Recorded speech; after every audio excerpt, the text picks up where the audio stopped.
Benarkah Isa putra Maria menubuatkan kedatangan Muhammad, Nabi Muhammad? Kalau kita lihat dalam surah As-Saff 61 ayatnya yang ke-6, di sini mengatakan bahwa dalam kurung ingatlah ketika Isa putra Maryam berkata, "Wahai Bani Israel, sesungguhnya aku adalah utusan Allah kepadamu untuk membenarkan kitab dalam kurung yang turun sebelumku, yaitu Taurat, dan memberi kabar tentang seorang utusan Allah yang akan datang setelahku yang namanya Ahmad," dalam kurung Nabi Muhammad. Pertanyaannya adalah, apakah Isa menubuatkan kedatangan Muhammad? Kalau dilihat dari ayat ini, ya Isa memang benar menubuatkan kedatangan Ahmad ya teman-teman. Kedatangan Ahmad. Ada tambahan dalam kurung, yaitu Muhammad. Dan menurut saya, kalau memang untuk Muhammad, ya saya rasa tidak perlu memakai tanda kurung. Apakah Ahmad adalah Muhammad? Belum tentu. So, saudara-saudari kita Islam, mereka mengatakan bahwa ini adalah nubuatan untuk nabi mereka, yaitu Nabi Muhammad. Tetapi secara literal bukan Muhammad ya teman-teman, tetapi Ahmad di sini. Entah Ahmad dalam ayat ini mau dikategorikan ke dalam kata benda atau kata sifat, terserah ya teman-teman. Intinya secara literal tidak ada nama Muhammad di sini. Hanya tafsiran saja yang mengatakan bahwa ayat ini dinubuatkan untuk Muhammad ya teman-teman. Artinya Isa anak Maryam menubuatkan kedatangan Muhammad. Ingat ya, ini di sini Isa anak Maryam. Dalam ayat ini Isa anak Maryam. Dan kita tahu Maryam ini adalah saudari perempuan Harun. Maryam ini adalah anak Imran. Ingat itu ya teman-teman. Jadi bukan Yesus atau Isa anak Maria, tunangan Yusuf. Maria yang adalah sanak Elizabeth. Harus bisa dibedakan ya teman-teman. Nah, kekeliruan orang-orang Islam itu adalah, itu mereka selalu mengait-ngaitkan Isa ini dengan Yesus. Padahal Isa yang digambarkan di dalam Al-Quran itu berbeda dengan Yesus ya teman-teman. Sangat berbeda jauh sekali. Ibunya saja berbeda. Ibu Isa, Maryam, anak Imran, putri Imran, itu juga berbeda teman-teman.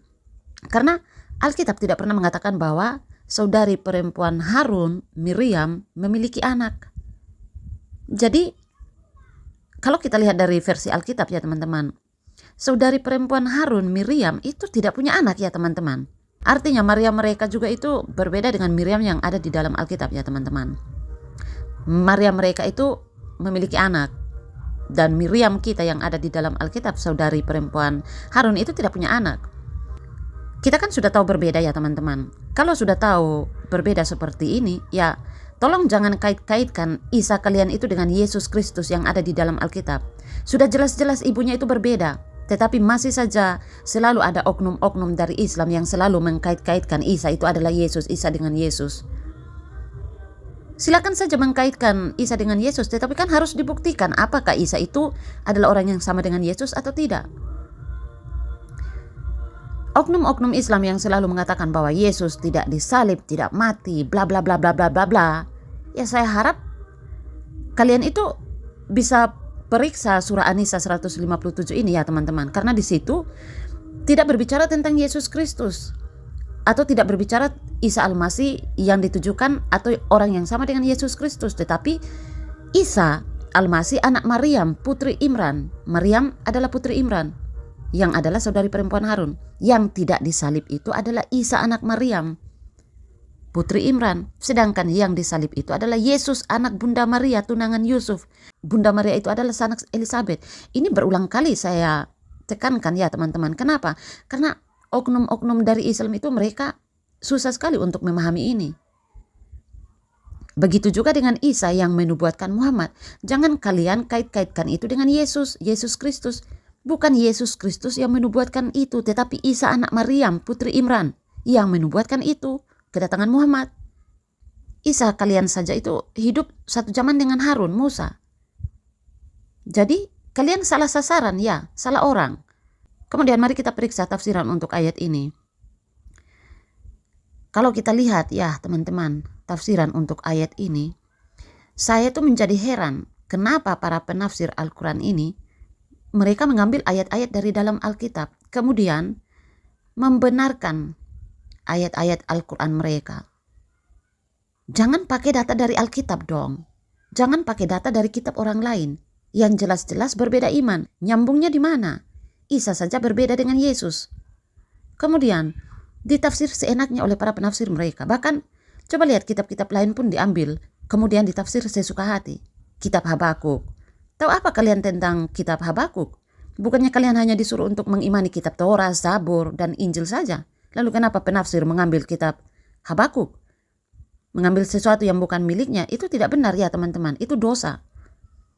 Apakah Allah kalian menyuruh untuk mengimani kitab Habakuk? Kan tidak. Para penafsir memakai kutipan kitab Habakuk, ditafsir seenaknya, tetapi menuduh bahwa Alkitab sudah dipalsukan. Ini bagaimana konsepnya kira-kira?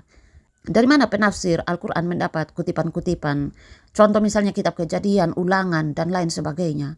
Dari mana mereka dapat kalau bukan dari Alkitab yang sudah kalian tuduh dipalsukan ini? Atau apakah kalian mau mengatakan bahwa kalian punya kitab Taurat, Zabur, dan Injil secara fisik? Kan tidak ada. Allah kalian menyuruh kalian untuk mengimani kitab Zabur, Taurat, dan Injil. Tetapi kalian tidak punya kitab itu secara fisik. Kalian menuduh Alkitab kami sudah dipalsukan. Tapi ada banyak kutipan-kutipan Alkitab yang diambil para penafsir Al-Quran. Lalu seolah-olah mau membenarkan Al-Quran mereka. Mengklaim Alkitab sudah dipalsukan, tetapi memasukkan kutipan-kutipan Alkitab yang sudah dipalsukan ini ke dalam tafsiran-tafsiran Al-Quran. Harus ada kesadaran diri di sini ya teman-teman. Kalau sudah mengatakan Alkitab kami sudah dipalsukan, ya janganlah mengambil kutipan-kutipan ayat Alkitab kemudian seolah-olah mau membenarkan Al-Quran kalian. Bicara itu harus konsisten. Jangan mencari pembenaran dari dasar kebenaran orang lain. Kebenaran yang sudah ada tidak akan bisa diubah. Kebenaran yang sudah ada tidak akan pernah bisa membenarkan sesuatu yang bukan kebenaran.